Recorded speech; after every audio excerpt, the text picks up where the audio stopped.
Yang saya hormati dosen penguji, yang saya hormati Guru Pamong.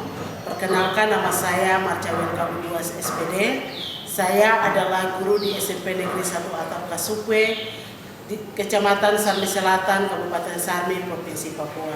Sekaligus sebagai mahasiswi PPG dalam jabatan tahun 2022, kategori 1 di LPTK Universitas 11 Maret, Surakarta. Pada hari ini tanggal 6 Oktober tahun 2022, saya akan melaksanakan uji kinerja atau UKIN yang dilaksanakan pada SMP Negeri 1 Atap Kasukwe. Berikut adalah uji kinerja saya. Selamat menyaksikan. Siap, Kak.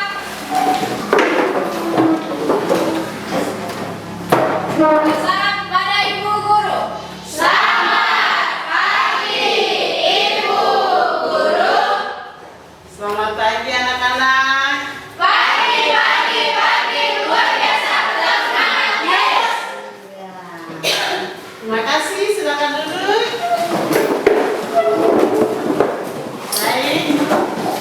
Semua dalam keadaan yang sehat? Sehat. Ada yang sakit? Tidak.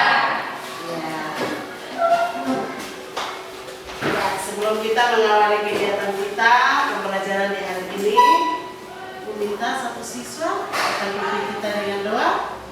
Benjamin, silakan. Di depan sini lah. Oke. Teman dan guru sama-sama yang pelajaran dan kita berdoa dengan selamat pagi Tuhan. Tuhan, sekarang kami mau belajar. Kiranya Engkau memberkati pelajaran kami dari awal, pertengahan hingga akhirnya. Dalam nama Yesus kami berdoa dengan amin. Amin. Baik, terima kasih Benjamin yang sudah pimpin kita dengan doa. Ya, ibu akan absen ya. Aleda, Hadir, Ibu. Ani Pirangwa, Hadir, Ibu. Bastian Artis, Apa? Benjamin Yaas, Hadir. Claudia Niko, Hadir, Ibu. Febriana Rumpaisum, Hadir, Ibu. Hans Nelson Bilasi, Novel Sabarove, Hadir, Ibu. Rasta Tiris, Hadir, Ibu. Stephen Ewani, Melmince Manibor, Hadir, Ibu. Yavia Warwe, Hadir, Ibu. Yohana Ewani, Pobdes, Yosua Yas, ya, Jenny Nisha, Apa? ya, semua sudah ibu panggilkan namanya. Sudah. Ya. Baik anak-anak, untuk supaya kita tetap semangat menghadapi pelajaran di hari ini, ya ibu cek dulu buku paketnya sudah ada, alat tulis, buku untuk belajar, semua bawa atau tidak? Ya, kita akan ibu minta kita sama-sama menyanyi lagu nasional ya, untuk supaya kita semangat, ya. Mau? Silakan berdiri, ibu minta semua siswa berdiri.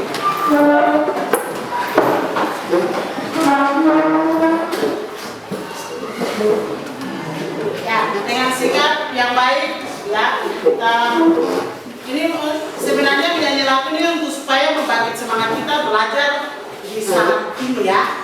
Ya.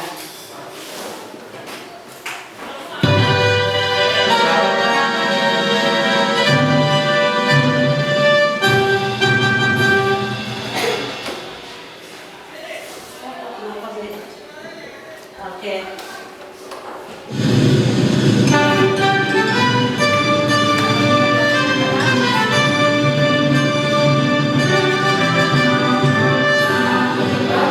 Yang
tanyakan kepada kita semua.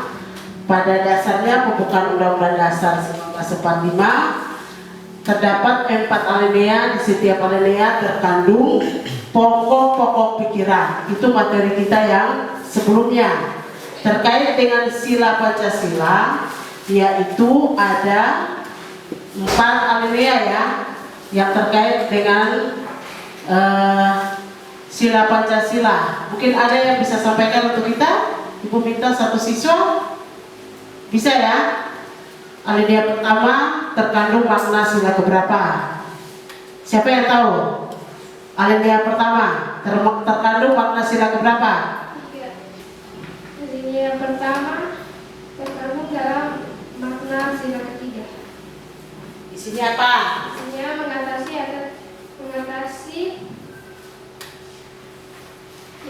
macam paham golongan dan paham individu negara yang menghendaki persatuan, seperti yang tertuang pada sila ketiga. Sila ketiga, bunyi butir Pancasila sila ketiga. Persatuan Indonesia. Ya. Baik, yang berikut. Yang berapa? Silakan. Sila kelima. Ya.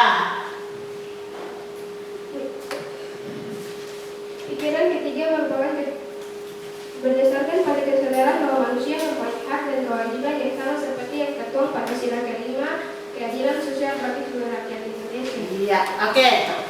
Baik, itu sudah mewakili. Yang berikutnya, alinea ketiga atau pokok pikiran ketiga mengandung makna dari sila keberapa? Sila keberapa? Sila keempat. Butir sila keempat dari Pancasila. Bunyinya seperti apa? Bunyinya seperti apa? Alinea keempat atau pokok pikiran keempat mengandung makna dari sila ke-1 dan kedua yang berbunyi ketuhanan yang Maha Esa dan manusia yang adil dan beradab. Ya, itu materi kita kemarin yang berkaitan dengan pokok-pokok pikiran pembukaan Undang-Undang Dasar tahun 1945. Ya. Pembelajaran kita hari ini kompetensi dasarnya memahami ketentuan tentang bentuk dan kedaulatan negara sesuai Undang-Undang Dasar Negara Republik Indonesia tahun 1945. Tujuan pembelajaran yang akan dicapai saat ini ya oleh kita melalui kegiatan mengamati video lewat PowerPoint ya. Tidak mengamati, tapi ibu tidak tayangkan ya. Ibu langsung saja akan menjelaskan materi lewat aplikasi PowerPoint. Yang diharapkan adalah peserta didik mampu menjelaskan hakikat dan teori kedaulatan dengan benar. Yang berikut, peserta didik mampu mendeskripsikan definisi hakikat teori kedaulatan dengan baik. Peserta dari gambar ini apa yang kalian lihat? Benyamin. Sudah? Silakan dengan versinya kau sendiri. Pemilihan suara. Ya, ini bisa kencang kan tidak? Yes. Pemilihan suara. Oke, ada lagi? Ada yang beda dengan apa yang disampaikan oleh Benyamin? Ada? Silakan. Yasua. Lihat ya di dalam kelas ya. Kalau bilang pemilu itu tidak salah. Kalau bilang memberikan hak suara tidak salah. Kalau bilang pemilihan ketua kelas tidak salah. Proses yang terjadi memang arahnya ke sana melalui gambar yang diamati. Baik, yang berikut. Ini gambar apa? Presiden. Ya? Gambar? Iya, kalau presiden seorang begini saja. Ya? Apakah semua yang di depan ini presiden? Hah? Yang semua di depan apakah ini presiden? Ada menteri luar negeri sana? Hah? Menurut kalian melihat gambar ini, apa yang terbayang di di pikiran kalian? Setelah melihat gambar ini, apa yang terbayang di pikiran kalian? Ya?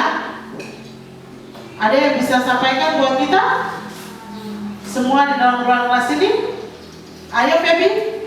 Apa? Kayak Presiden Jokowi mau ada persetujuan gitu Ibu, kayak tentang apa begitu, mau bekerja sama begitu dengan negara luar. Oke, mendekati luar biasa. Jadi Presiden Jokowi ini dengan berbagai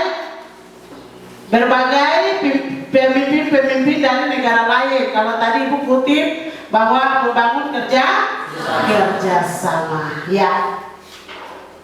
Oke, kedaulatan negara, kesatuan Republik Indonesia menjadi pokok materi utama kita. Semenjak berhasil lepas dari bangsa asing, Indonesia adalah negara merdeka yang berdiri sendiri tanpa penindasan dari pengaturan bangsa lain. Kemerdekaan Indonesia menjadi negara berdaulat. Apa itu maksud berdaulat? Kita lebih dalam lagi belajar tentang hakikat dan teori kedaulatan. Di poin ini kita pelajari pengertian kedaulatan, sifat kedaulatan, bentuk kedaulatan, dan teori kedaulatan. Baik, supaya lebih jelas, kalian akan dibagi menjadi kelompok diskusi. Silakan, seperti yang tadi Ibu sudah lakukan, bisa membuat dalam yang akan merangkum kedaulatan luar. Ya, ini akan dikerjakan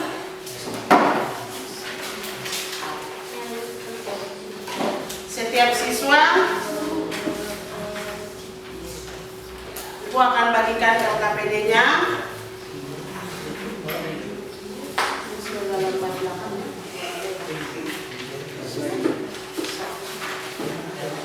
Ya, ini presentasi nanti Pak.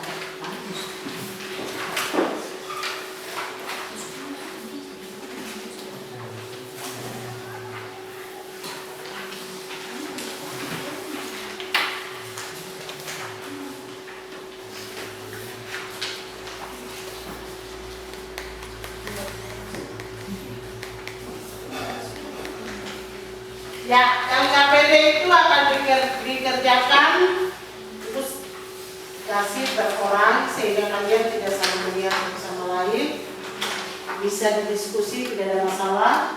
Itu dikerjakan. Ya, dan kedaulatan negara, kesatuan Republik Indonesia tadi dibagi menjadi 4 bagian yang penting dari hakikat dan teori kedaulatan. Awal yang kita bahas adalah pengertian kedaulatan. Kata kedaulatan berasal dari bahasa Arab, yaitu daulah, yang artinya kekuasaan tertinggi untuk menentukan hukum seperti membuat undang-undang dalam suatu negara dan melaksanakannya dengan segala cara yang tersedia. Kedaulatan rakyat juga maksudnya adalah pemerintah mendapat mandatnya dari rakyat, oleh rakyat, dan untuk rakyat. Sehingga gaya pemerintahan seperti ini sering disebut dengan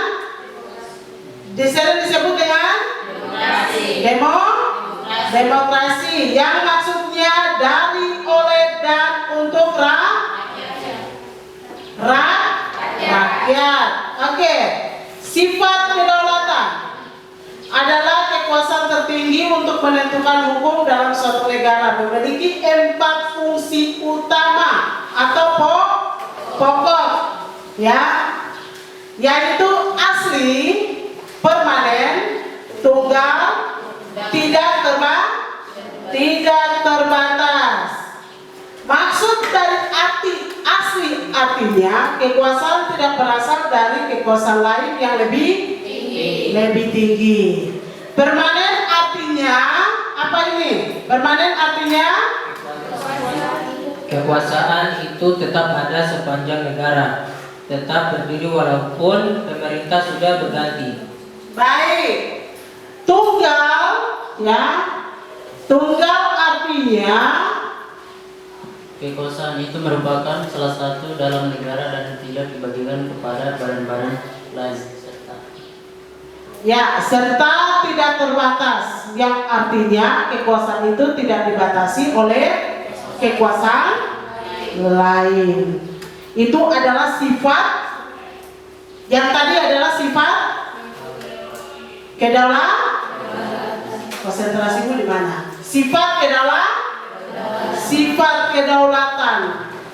Sifat kedaulatan pokoknya ada berapa? Ada berapa? 1 asli, 2, 3, 4. Ya, dengan artinya masing-masing. Yang berikut, bentuk kedaulatan atau kekuasaan tertinggi suatu negara terdiri dari dua bentuk. Yang pertama kedaulatan ke dalam, yang kedua kedaulatan keluar.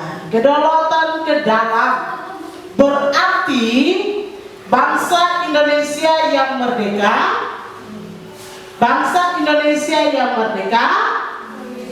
kekuasaan untuk menyusun dan mengatur organisasi pemerintah sendiri menurut kehendak bangsanya yang mengandung sumber daya alam baik di darat, laut maupun udara untuk kemakmuran rakyatnya tanpa campur tangan negara lain berdasarkan peraturan perundang-undangan yang berlaku. Iya, kedaulatan ke dalam berarti bahwa bangsa Indonesia merdeka memiliki kekuasaan untuk menyusun dan Bekerjasama dengan bangsa lain tanpa terikat oleh kekuasaan lain. Contoh pelaksanaan kedaulatan keluar antara lain mengadakan perjanjian dengan negara lain, menyatakan perang atau perdamaian, ikut serta dalam organisasi internasional dan sebagainya. Iya, ya.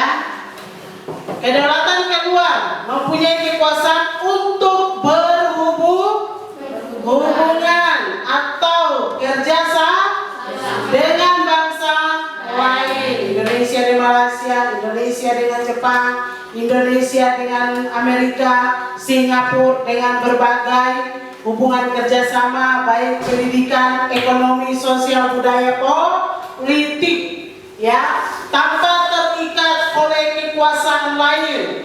Contohnya pelaksanaan kedaulatan keluar antara lain mengadakan perjanjian dengan negara lain yang tadi Ibu sebut itu ya, menyatakan perang atau perdamaian. Contoh konkret yaitu Rusia dan sampai Indonesia ikut campur, ikut serta dalam organisasi internasional dan sebagainya. Itu adalah contoh-contoh yang sudah terjadi sekarang ini dan fakta, ya. Yang berikut, teori kedaulatan. Tadi kita sudah belajar tentang apa?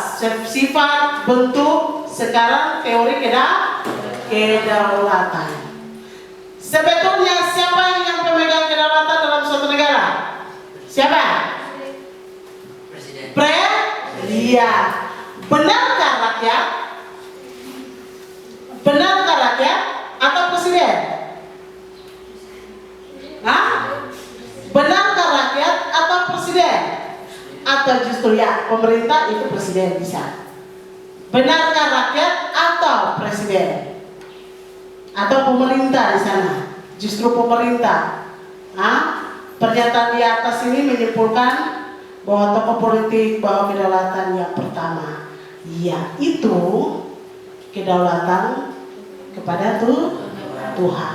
Jadi ada bagian, ada berapa? Kedaulatan raja, ada lagi kedaulatan negara, dan yang terakhir adalah kedaulatan rakyat. Jadi beberapa teori bahwa kedaulatan itu yang awalnya yaitu dari Tuhan. Ya, teori perjanjian masyarakat. Kemudian sebagai pemenang kekuasaan tertinggi, rakyat memberikan sebagian kepada penguasa yang dipilih oleh rakyat, dan penguasa tersebut diantaranya, ya, ini menurut para ahli yang menyatakan bahwa kedaulatan itu merupakan apa? Merupakan perwujudan kehendak umum dari suatu bangsa merdeka yang mengadakan perjanjian. Ya, jadi kedaulatan rakyat ini yang pada dasarnya adalah rakyat yang memilih. Tadi di awal itu sudah dikenal dengan paham demokrasi dari oleh dan untuk. Jadi dari rakyat, oleh rakyat, dan untuk rakyat, yang sekarang dianut oleh bangsa Indonesia. Ya, ini adalah pemahaman tentang kedaulatan dari beberapa para pakar. Ya, tadi salah satunya Rousseau, yang berikut Johannes Althusius, yang berikut John Locke, yang berikut Montesquieu. Ya, ada 4 para ahli yang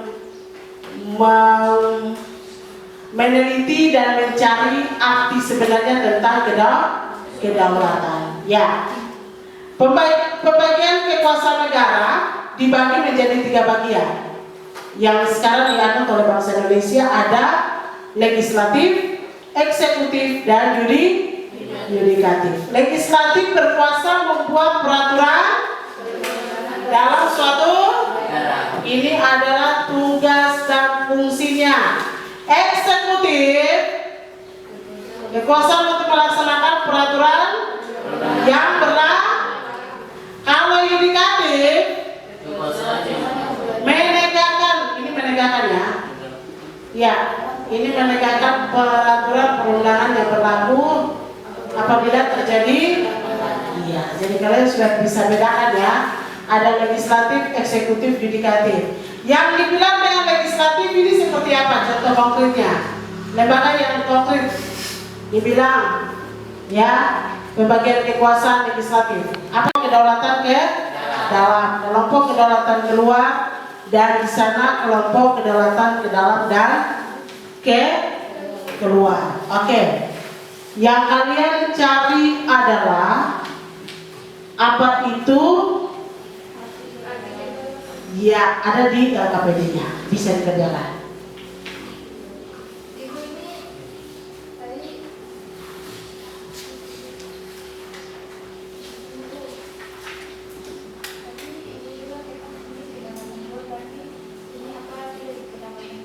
Ya, seperti itu.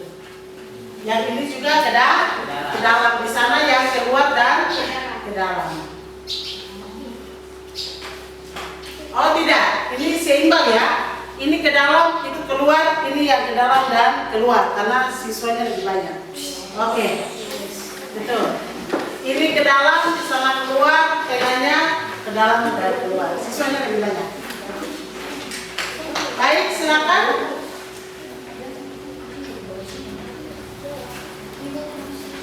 Ini kita mesti jawabnya di bawah sini atau di sini?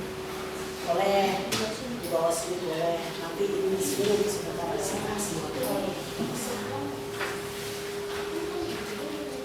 Masing-masing boleh kasih tangkapannya, nanti kan dirangkum di sini kan? Iya. Jadi semua berfungsi. Tujuannya kasih tangkapannya masing-masing untuk kalian boleh mengerjakan semua di AKPD masing-masing. Nanti dirangkum di sini itu dipresentasikan di depan. Seperti itu. Jadi masing-masing kerja. Kan? Bisa? Ini juga seperti itu ya. Masing-masing juga kerja ini di AKPD masing-masing. Ada kertas kosong. Nanti itu sebentar dirangkum nanti masing-masing. Ya?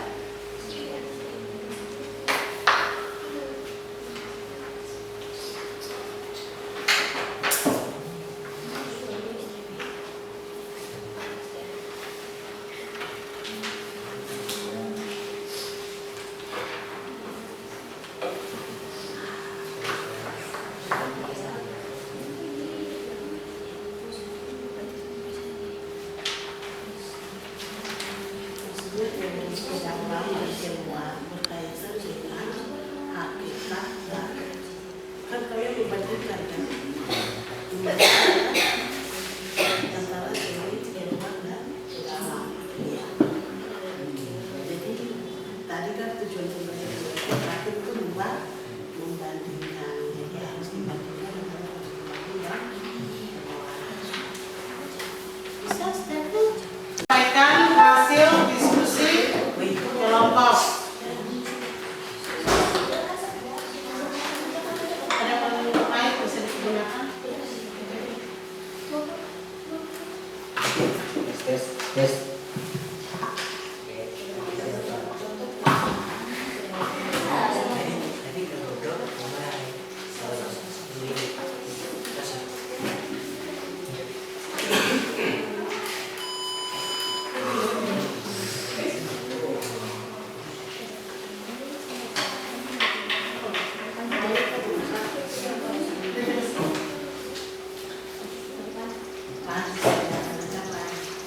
Tadi kan pagi jadi pagi ya.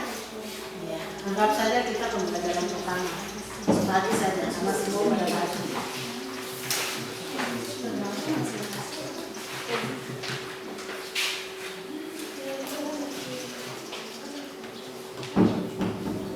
Oh, baik saja, terima kasih. Kami dari kelompok masuk itu aja.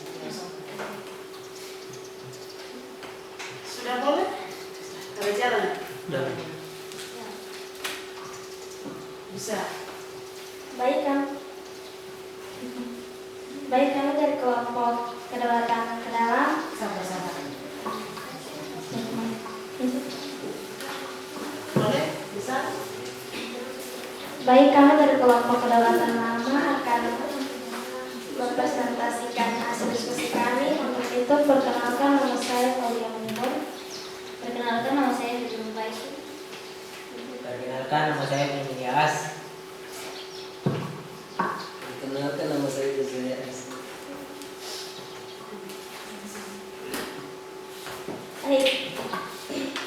Baik hasil dari amatan kami, pengamatan kami, kedaulatan ke dalam ada mempunyai arti kekuasaan tertinggi dalam suatu negara atau wilayah dan tidak ada campur tangan negara lain dalam menjalankan pemerintahnya.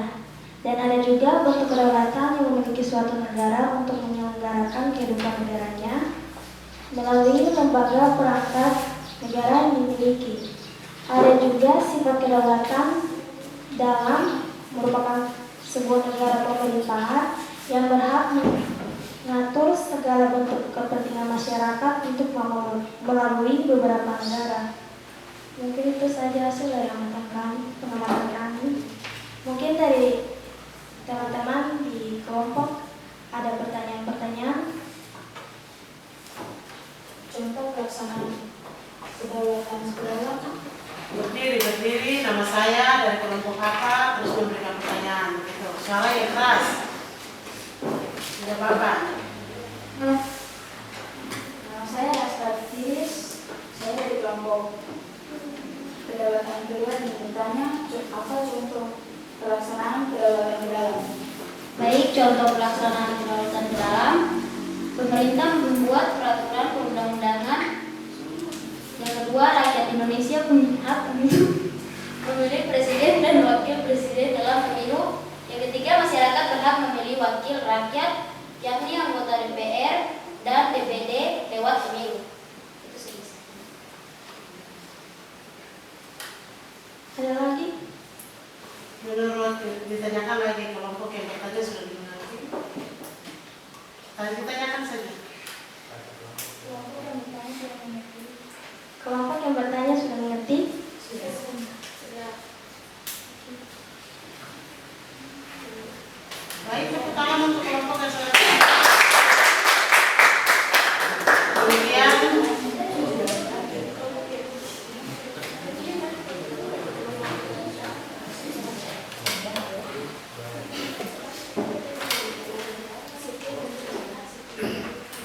Kelompok kedaulatan ke dalam bangkit.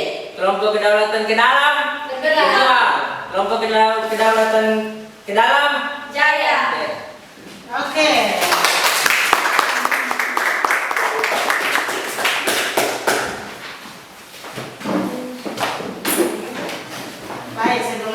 Syukur sebentar saja, luar biasa. Baik, kami dari kelompok kedaulatan keluar akan mempresentasikan hasil diskusi kami. Sebelum itu, perkenalkan nama saya Rasta Tiris.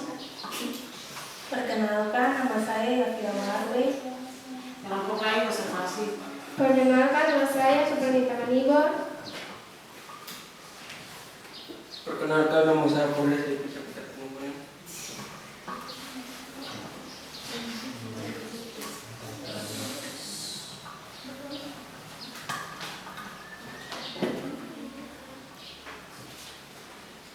Kedaulatan keluar. Yes, tetap semangat. Ulang, kamu kayak semangat nih, kamu tetap semangat. Ayo, yang keras, saya. Kordes, dia yang awali. Kedaulatan keluar, gitu ayo, ulang. Lagi-lagi jadi sendiri kan? Oke. Silakan, silakan saja ayo, anak. Oke, siapa yang pakai mic besar? Oke. Kedaulatan keluar. Yes. Ayo lebih semangat lagi, ayo lebih semangat. Kedaulatan keluar. Kedaulatan keluar. Yes, tetap semangat. Nah. Oke, tepuk tangan dulu.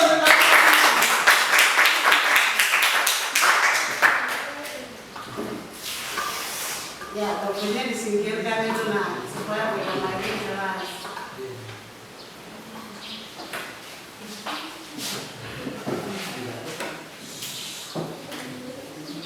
Pertanyaan nomor 1, apa arti dari kedaulatan keluar? Kedaulatan keluar adalah kekuasaan tertinggi untuk mengadakan hubungan kerjasama dengan negara lain yang saling menguntungkan untuk kepentingan bangsa dan negara. Pertanyaan kedua, jelaskan bentuk kedaulatan keluar. Kedaulatan keluar atau ekstrem artinya kebijaksanaan pemerintah untuk mengadakan hubungan atau kerjasama dengan negara lain, hubungan internasional. Adapun prinsip-prinsip yang harus dilakukan dalam mengadakan hubungan internasional dengan negara lain adalah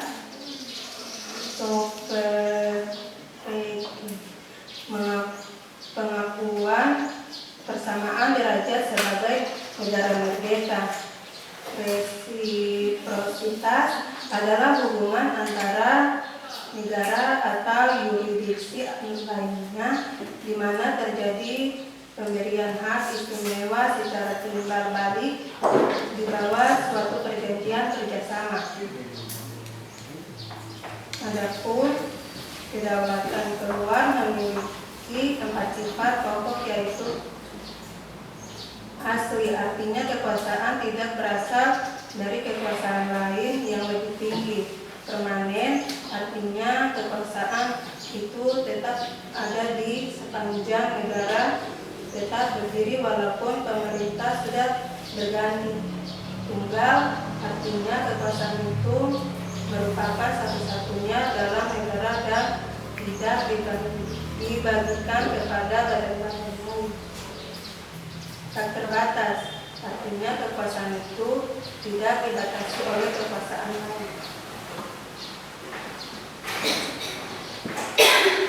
Mungkin itu saja dari diskusi kami kelompok kedaulatan keluar. Mungkin ada pertanyaan dari teman-teman kelompok lain. Perkenalkan, nama saya Dewi dari kelompok kedaulatan dalam. Mau bertanya, sebutkan satu contoh mengadakan hubungan atau kerjasama dengan negara lain.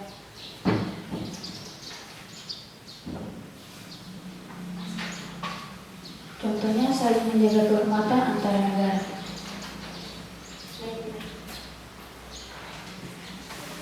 Sekian dan terima kasih. Waktu kembali. Tepuk tangan dulu. Kedaulatan ke dalam dan keluar akan mempresentasikan hasil pengamatan kami. Perkenalkan, nama saya Novela Saburofek. Perkenalkan, nama saya Meda Waromi. Perkenalkan, nama saya Didi Anwar. Perkenalkan, nama saya Insinyur Ventilasi. Perkenalkan, nama saya Stephen Ewani. Kelompok kedaulatan keluar. Yes, masih bisa. Ya, tepuk tangan dulu.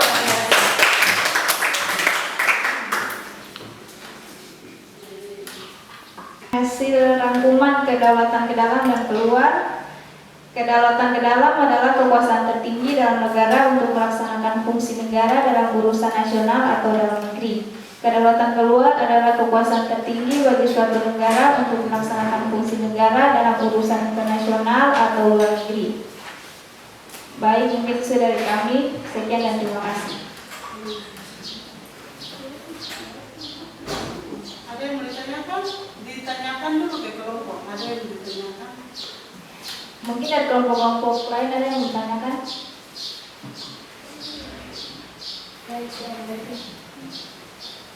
Tidak ada pertanyaan? Kami dari kelompok kedaulatan dalam